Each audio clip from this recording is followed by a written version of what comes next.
자기의를 조심하라. 수학에서 교집합이라는 말이 있습니다. 두 개의 집합에 동시에 속하는 제3의 집합을 말합니다. 김 씨가 말합니다. 나는 중국, 미국, 러시아, 일본, 필리핀에 가봤다. 이 씨가 말합니다. 나는 몽골, 대만, 베트남, 미국, 일본에 가봤어.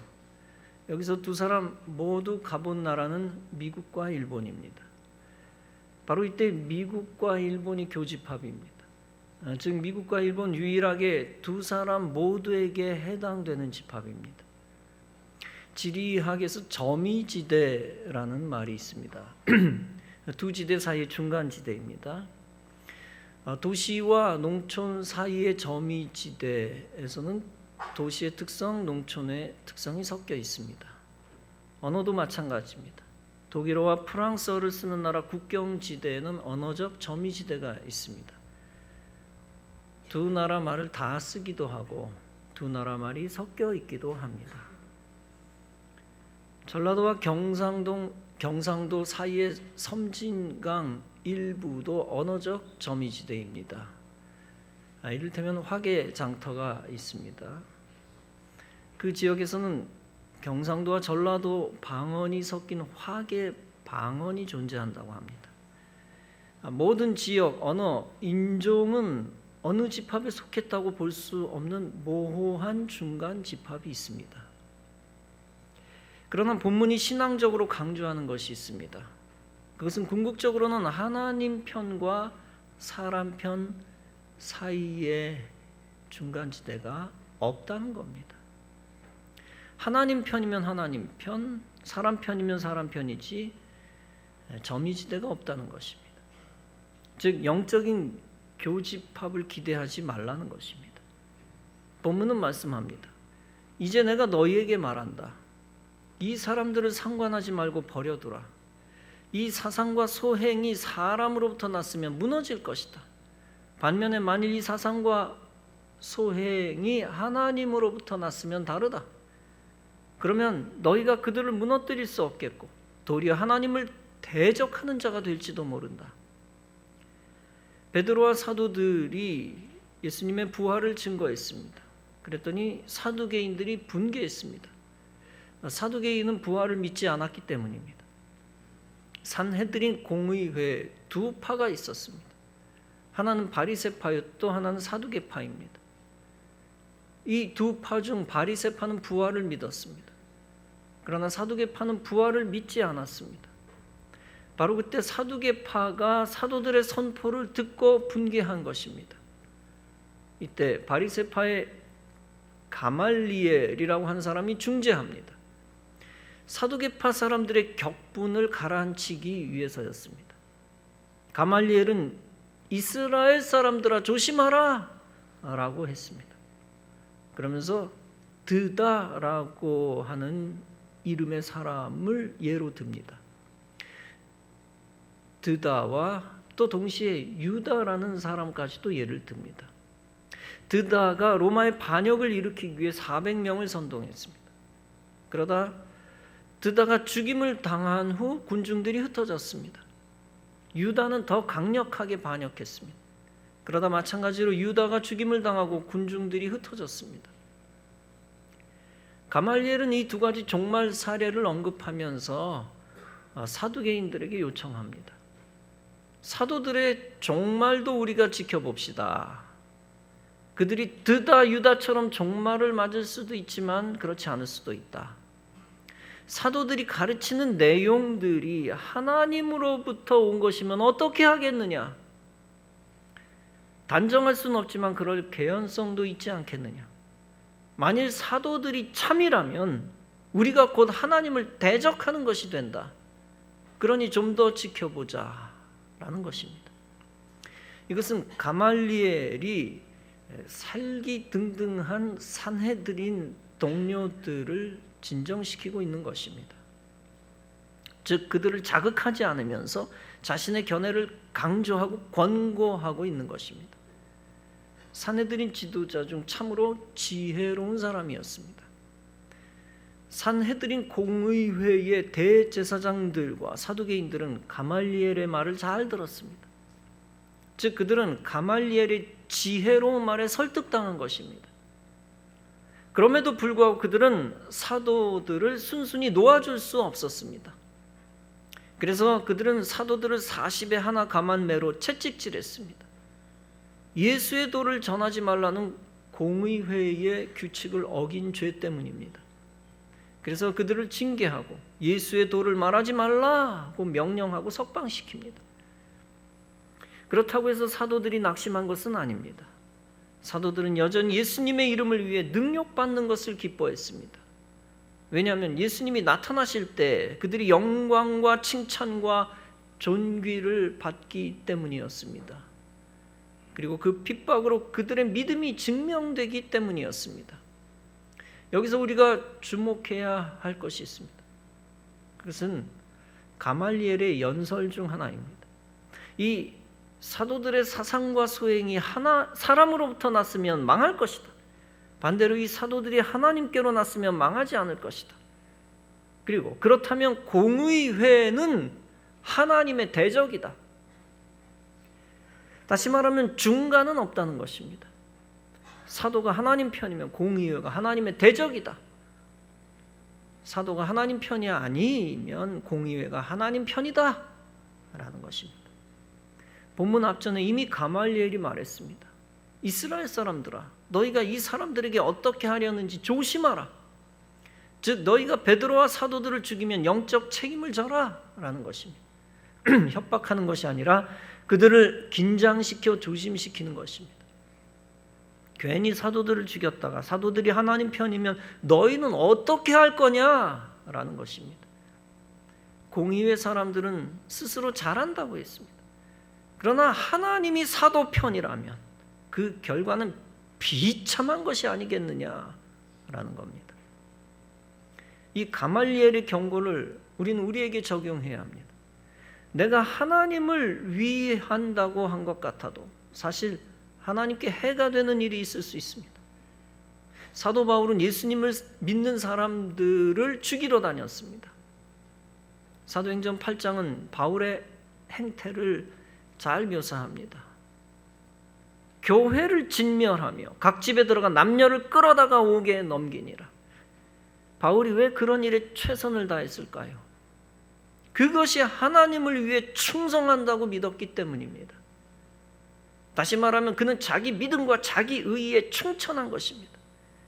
그에게 있어서 자기는 의롭고 예수 믿는 사람들은 불의한 것입니다. 그래서 사도행전 7장은 스데반이 순교했을 때 사울의 심령 상태를 보여줍니다. 사울은 스데반이 죽임당함을 마땅히 여기더라. 그러나 하나님은 바울의 의를 무너뜨리십니다. 그리고 그의 의가 더 큰 하나님의 의 앞에서 오히려 큰 죄였음을 가르쳐 줍니다.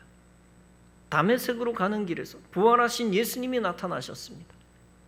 그리고 바울의 이름이 사울이었을 때 그에게 경고하며 말씀하셨습니다. 사울아 사울아 네가 어찌하여 나를 박해하느냐. 구성경에는 핍박하느냐라고 되어 있고 새 성경에는 박해하느냐라고 나와 있습니다. 나는 네가 박해하는 예수라. 그때 바울은 부활하신 예수님을 만나고 자기의 의가 거짓 의였음을 압니다. 그리고 참된 의가 되시는 예수님의 편에 섭니다. 특히 모든 죄는 인간의 공로로 씻을 수 없음을 깨닫습니다. 오직 십자가에서 죽으신 예수님의 피만으로 죄가 씻어짐을 믿게 되어집니다. 그래서 로마서 1장에서 바울은 복음의 진수를 선언합니다.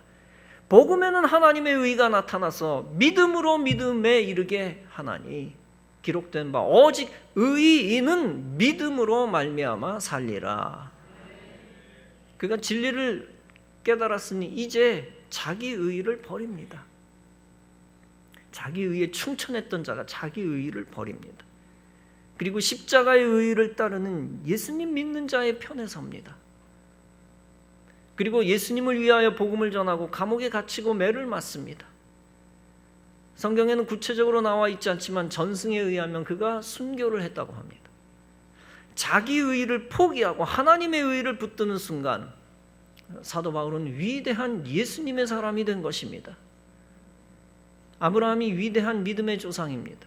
그렇다고 성경은 아브라함의 위대한 점만 골라서 기록하지 않았습니다. 아브라함의 추한 모습도 다 담았습니다.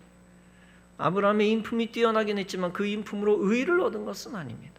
아브라함조차 오직 믿음으로 의의를 얻었습니다. 아브라함이 그랄 땅에서 자기 아내 사레를 내 여동생이다 라고 속였습니다. 미모가 뛰어난 사라를 그랄 사람이 취하고 아브라함을 죽일까 그랬습니다. 아주 비겁한 모습을 아브라함은 자기 아내에게 보인 것입니다. 그로 인하여 성경에 기록되므로 기독교 6,000년 역사 속에서 모든 사람이 아브라함의 추함을 보고 또 봅니다. 아니나 다를까 그랄 왕 아비멜렉이 사람을 보내어 사라를 데려갑니다. 그러나 하나님은 명백하게 아브라함 편이었습니다. 그래서 아비멜렉에게 현몽하여 사라를 건들지 말라고 합니다. 아비멜렉이 깜짝 놀라 사라를 아브라함에게 돌려보냅니다. 돌려보낼 뿐 아니라 많은 재물과 소와 양과 땅을 줍니다. 하나님이 함께 하신 아브라함이 아비멜렉을 위해 기도합니다. 그때 아비멜렉과 그의 아내가 치유함을 받아 출산의 축복도 얻습니다. 여기서 우리가 알 수 있는 것이 있습니다. 인간적으로는 아비멜렉이 아브라함보다 나을 수도 있습니다. 짧은 문장들을 보건대 아비멜렉이 분명히 아브라함보다 호인입니다. 아브라함은 참으로 비겁하고 어리석었죠. 그럼에도 불구하고 하나님은 아브라함 편이 되어주셔서 구약 역사를 이끌어 가셨습니다. 아비멜렉은 고의적인 잘못이 아니라 무지 속에서 아브라함을 고통스럽게 했습니다. 그리고 무지 속에서 아비멜렉은 심각한 죄를 지을 뻔했습니다. 그때 하나님 끝까지 아비멜렉이 아니라 아브라함 편에 서서 상황을 이끄셨습니다. 그러나 하나님께서 창세기 12장에서 아브라함을 편드시는 최고의 축복을 선언하셨습니다. 너를 축복하는 자에게는 내가 복을 내리고 너를 저주하는 자에게는 내가 저주하리니 땅의 모든 족속이 너를 인하여 복을 얻을 것이니라. 우리가 아브라함과 같은 사람에게 해를 주는 일이 있어서는 안 됩니다. 항상 하나님 편의 선자를 돕고 편들고 하나님의 의와 복을 받아야 합니다. 노아는 위대한 신앙인이었습니다. 세상의 모든 인류가 다 하나님을 대적했지만 노아만이 하나님 편에 섰고 하나님을 믿었습니다.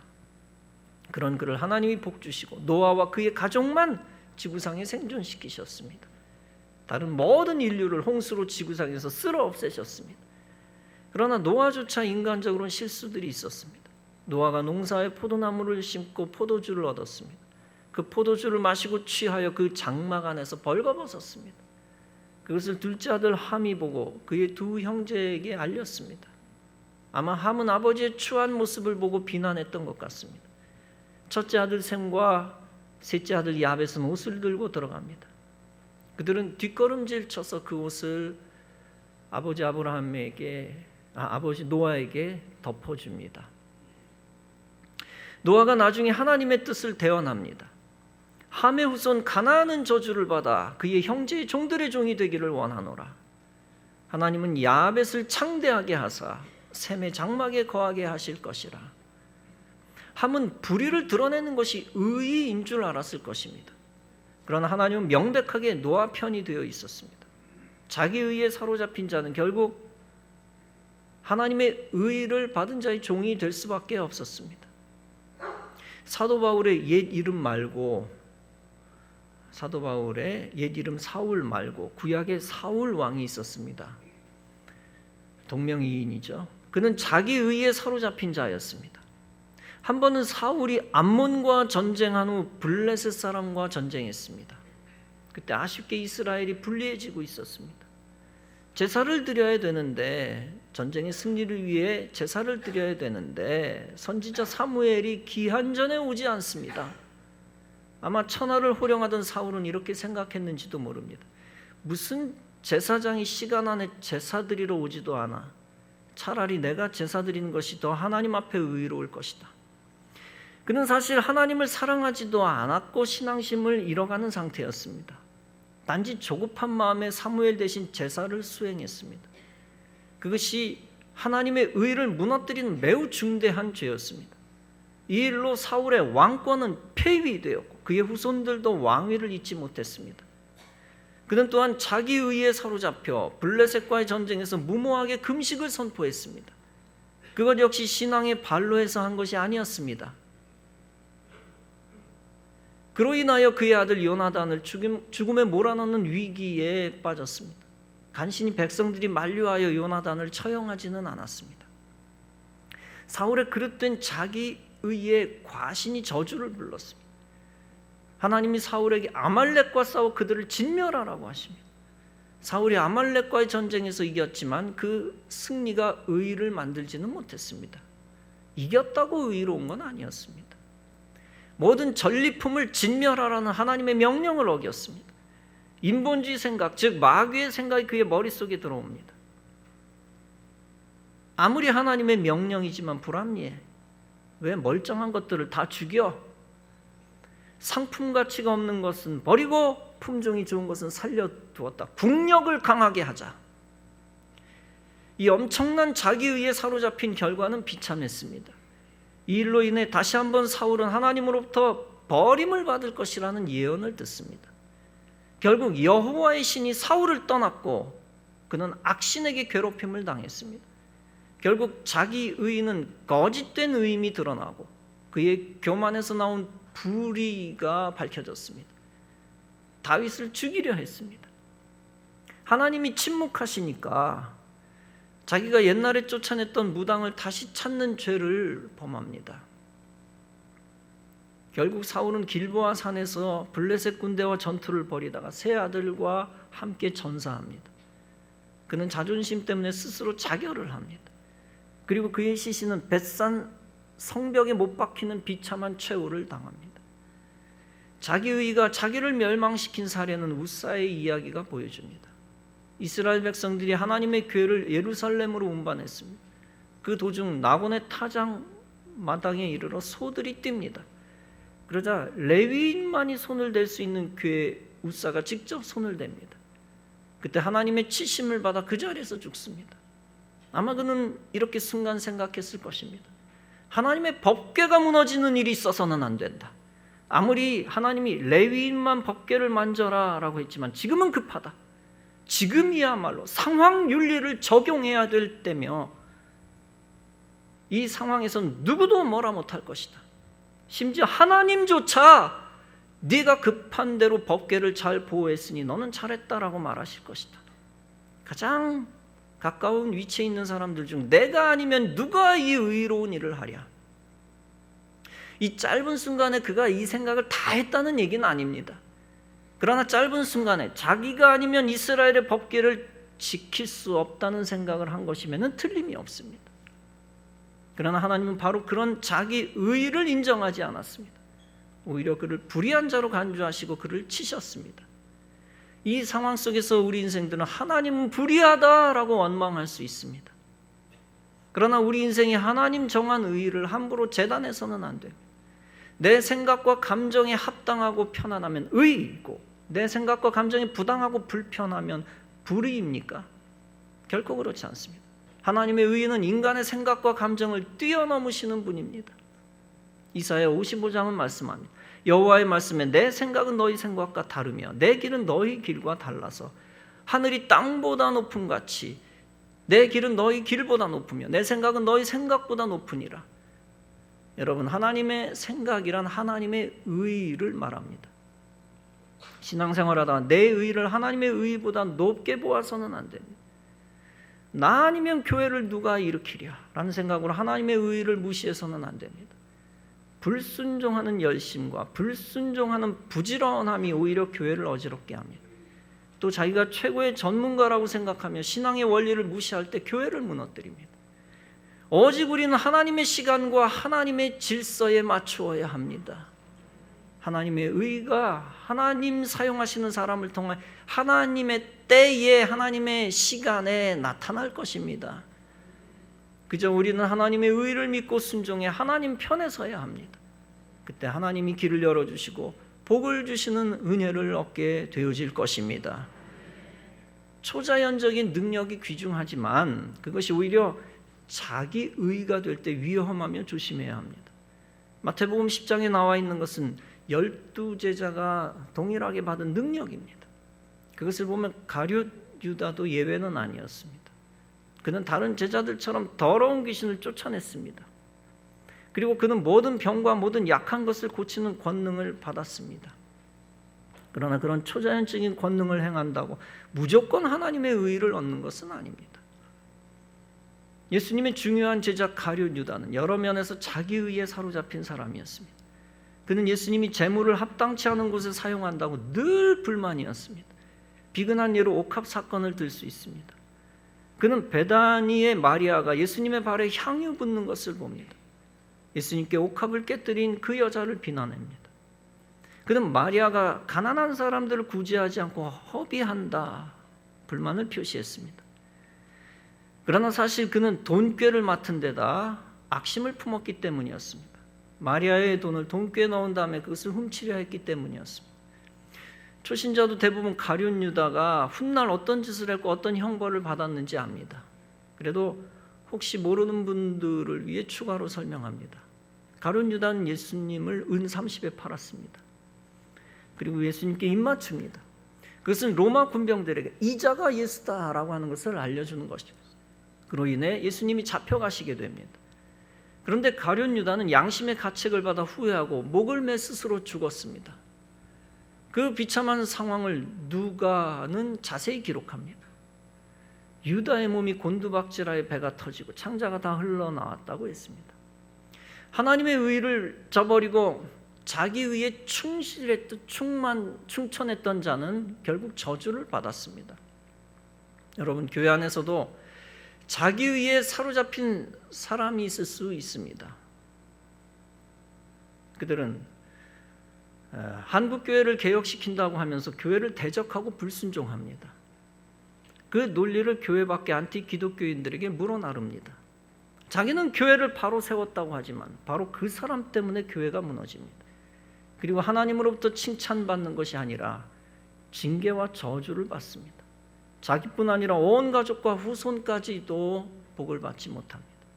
그러므로 자기 생각에 사로잡힌 자기 의를 조심해야 합니다. 고린도전서 10장은 말씀합니다. 어떤 사람들이 주를 시험하다가 뱀에게 멸망당하였으니 우리는 그들과 같이 시험하지 말자. 그들 가운데 어떤 사람들이 원망하다가 멸망시키는 자에게 멸망하였나니 너희는 그들과 같이 원망하지 말라. 그들에게 일어난 이런 일은 본보기가 되고 또한 말세를 만난 우리를 깨우치기 위하여 기록되었느니라. 그런즉 바로 이어서 하신 말씀입니다. 선줄로 생각하는 자는 넘어질까 조심하라. 즉 자기가 하나님 편에 섰다고 착각하고 불평하며 원망하지 말라는 것입니다. 도리어 하나님과 교회를 대적하는 편임이 드러나게 됩니다. 사랑하는 성도 여러분, 세상 정치, 경제, 사회, 국가적으로는 중간지대가 있습니다. 그러나 천국과 지옥 사이에는 중간지대가 없습니다. 하나님 편과 마귀 편 사이에도 중간편이 없습니다. 하나님의 의와 사람의 의 사이에도 중간 의는 없습니다. 잘못 발을 디뎠다 생각하면 순간적으로 하나님 편으로 옮겨가야 됩니다. 우리는 하나님과 세상 사이에서 오직 하나님 편만 들고 하나님만을 택해야 할 것입니다. 그리고 나의 의와 세상 의를 버리고 하나님이 편 들어주시는 사람 편에 서야 합니다. 하나님의 의와 하나님의 사람을 택하지 않으면 잘 되는 것 같아도 결국 멸망 가운데 들어갑니다. 하나님의 의가 내 방식에 맞지 않아도 믿음으로 순종하며 따라야 합니다. 그때 하나님의 의를 이룰 수 있고 그 의로 인하여 복을 받게 됩니다. 여러분, 자기 의는 모두 어리석으며 하나님의 의만이 진리인 것을 깨닫는 은혜가 여러분 가운데 있기를 바랍니다. 그 진리에 사로잡혀 하나님 편에 서서 하나님 하나님께서 편들어 주시는 사람 되고 복을 받고 크게 쓰임 받는 성도 여러분 다 되어지시기를 주님의 이름으로 축원합니다.